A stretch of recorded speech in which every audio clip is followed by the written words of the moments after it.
Hey guys, today we are working on section 6.4, proving a quadrilateral actually is a parallelogram. Okay, so there are several different theorems or several different properties we're going to go through, and then we will go through several examples. It's likely that this section will have to be divided up into two different videos since I can only do 15 minutes at a time. So if that's the case, I'll just give you both links. So we're going to go ahead and get started, and remember, you can always rewatch this. You can pause it so you can write everything down. If you hear any barking or whimpering, my dog is sitting right next to me because he's being super needy today because he can't go outside thanks to the rain. So hopefully he stays quiet, but no promises. All right, so number one, if you have a quadrilateral and both pairs of opposite sides are congruent to each other, then that means that it is a parallelogram. Okay, I know you guys can't see this, but my dog is trying to eat the Apple Pencil as I'm trying to write. So it takes me a second to get through this. I'm sorry. All right, so again, if opposite sides are congruent, then it's a parallelogram. All right, number two, if you have that one of the angles is supplementary to both of its consecutive angles, that is very important. It has to be to both. Then it's a parallelogram. What this means is if I have angle A right here, and A and B are supplementary, and A and D are supplementary, then that means that it is a parallelogram because that makes these two sides parallel, and that makes these two sides parallel. All right? Number three, if both pairs of opposite angles of a quadrilateral are congruent, then it's a parallelogram. So if you have B and D are parallel, and then A and C are parallel, remember that's opposite opposite angles. My dog's over here distracting me a little bit. If opposite angles are congruent, not parallel, if opposite angles are congruent, then that means that it is a parallelogram. Number four, if the diagonals bisect each other, remember bisect means to cut in half. Okay, if the diagonals here cut each other in half, if they bisect each other, making these two pieces congruent and these two pieces congruent, then that means, again, this is a parallelogram. All right, and then the last way that we can tell if something is a parallelogram is if one pair of opposite sides of the quadrilateral is both congruent and parallel, then it is a parallelogram. So if these two sides are congruent and parallel to each other, has to be both, then that means that it is a parallelogram. All right, so those are the 5 ways. So now we are going to look at examples. So the first example says, is DEFG a parallelogram? And it asks for us to explain. First of all, we all know that my drawing skills are not that great, so it kind of looks like it could be, but remember, we cannot go by the drawing. We can't go by what it looks like. All right, so we need to actually check. We are given 3 different angles. We're given angle G, angle F, and angle E. Okay, so if we remember, option number 2 said that if one angle is supplementary to both of its consecutive angles. Okay, so remember, supplementary means that they add up to 180, so let's check. 153 plus 27, it does equal 180. So angle F is supplementary to angle E, and it is supplementary to angle G. This means that yes, DEFG is a parallelogram. Sorry, my dog is whining to go outside. Is a parallelogram by example or by reason number 2, meaning that angle F is supplementary to both consecutive angles. buddy. Go to bed.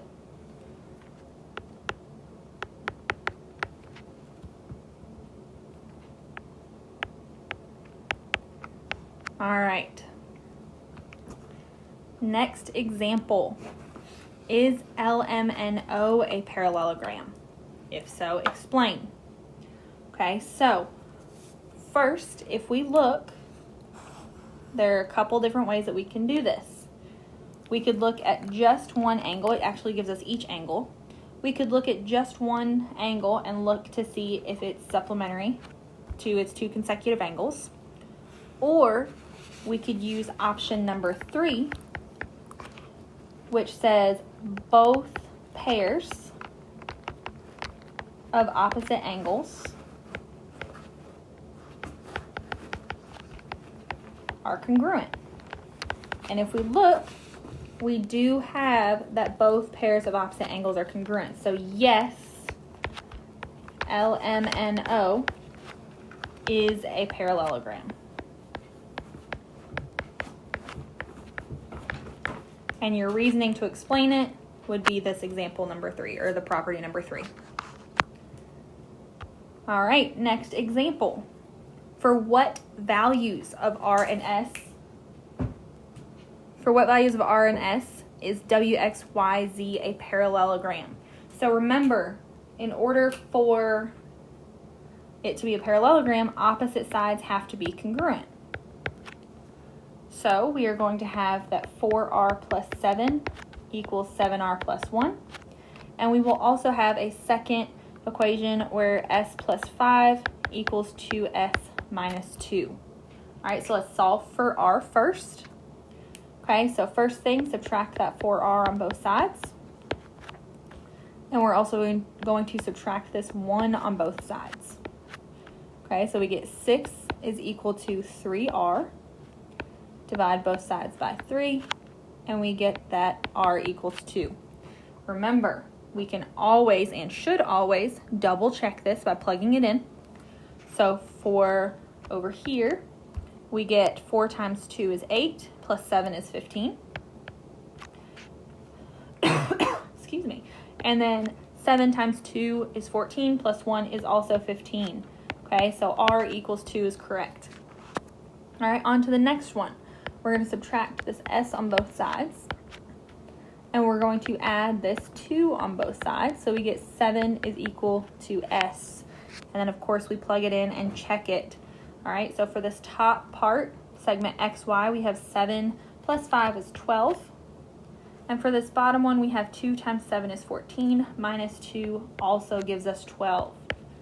So in order for this to be a parallelogram, S would have to equal 7 and R would have to equal 2.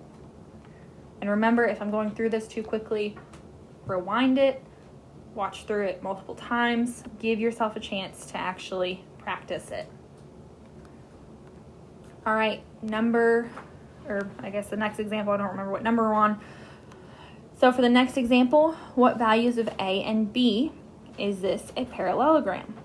Okay, so looking at angles, remember, so if I'm looking, my B's are across from each other, so that means I'm going to be looking at the fact that opposite angles are congruent. So again, we're going to have 2 different equations here. We have 5A equals 3A plus 14. And then we are also going to have 4B plus 1 equals 3B plus 37. So let's start with our A's. Subtract 3A from both sides. We get 2A is equal to 14. Divide both sides by 2. And we're going to get A is equal to 7. Of course, we want to plug that in. Make sure that it's correct. 5 times A, or 5 times our 7, gives us 35 degrees. And then 3 times 7 is going to be 21, plus 14 is also 35 degrees. All right, next what we're going to do is go ahead and solve for B. So subtract this 3B from both sides. And we get B, and subtract that 1 as well. So B is equal to 36. Okay, so again, I'm going to plug this in and make sure that it's correct. So we have 4 times our 36 and then add 1. We should get 145 here. And then 3 times 36 plus 37 is also 145 degrees. So we did it correctly. So in order for this to be a parallelogram, A would have to equal 7 and B would have to equal 36. All right, our next example. This time it's looking at your diagonals. Remember, our diagonals in a parallelogram bisect each other. So these two pieces would be congruent and these two pieces would be congruent. All right, so we need to find the values of P and Q so that ABCD is a parallelogram. All right, so again, we have two separate equations. We have 7P plus 1 is equal to 5P plus 3. And then we also have 2Q plus 3 is equal to 3Q plus 1. Either way, okay, these two have to be congruent and these two have to be congruent, which means that they are set equal to each other. So, doesn't matter if you start with Q or P. Let's go ahead and start with P for now. So I'm going to subtract 5P from both sides, and then I'm going to subtract this 1 from both sides as well. You can do it in two separate steps. I'm just kind of trying to save a little space here. So we get 2P is equal to 2. Divide both sides by 2, and we get P equals 1. So we're going to plug it in and make sure that we did it correctly. So 7 times 1 is 7, plus 1 is 8. 5 times 1 is 5, plus 3 is also 8. Okay, so P equals 1 is correct for that one. All right, now for Q, we are going to subtract 2Q on both sides and subtract 1 on both sides. So for this one, we get 2 is equal to Q. So again, plug it in, make sure. 3 times 2 is 6, plus 1 is 7. And 2 times 2 is 4, plus 3 is also 7. Okay, so Q equals 2 is also correct. And this is actually a very good example as to why we don't look at the picture and make assumptions. If we look, this diagonal right here looks shorter than this diagonal. However, this diagonal here, the shorter looking one, is 16, whereas the longer looking one is 14. Okay, that is why we never make assumptions when we're looking at a picture. We always go by the information that we are given. All right, we still have several more examples, but I'm running out of a little bit of time on this particular video, so we will stop here, and then I will pick up on the next video with the last few.